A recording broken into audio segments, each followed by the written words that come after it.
All right, as discussed previously, after performing qualitative risk analysis, the next step is to take the high risks forward to quantitative risk analysis to analyze those risks numerically. Let's perform quantitative risk analysis. Definition first. Perform quantitative risk analysis is the process of numerically analyzing the combined effect of identified individual project risk and other source of uncertainties on overall project objectives. Key benefits.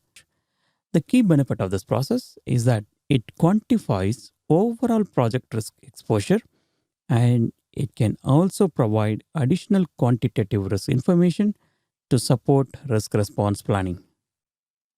This process is not required for every project, but wherever it is used, it's performed throughout the project.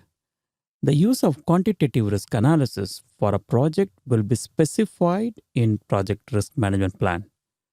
Let's look at some of the things to remember before we jump into ITTOs. Quantitative risk analysis is the only reliable method to assess overall project risk. This is done by evaluating the aggregated effect on project outcomes of all individual project risks and other source of uncertainties. We are talking about quantitative risk analysis. So, obviously, high quality data can make the difference.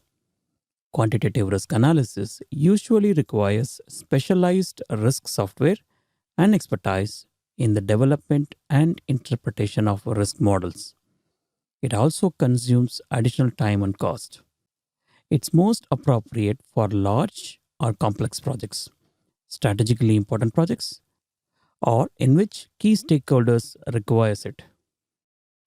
Output from performed quantitative risk analysis process are used as inputs to the plan risk response process, particularly in recommending response to the level of overall project risk and the key individual risks. That's the overview. Let's move to the ITTOs.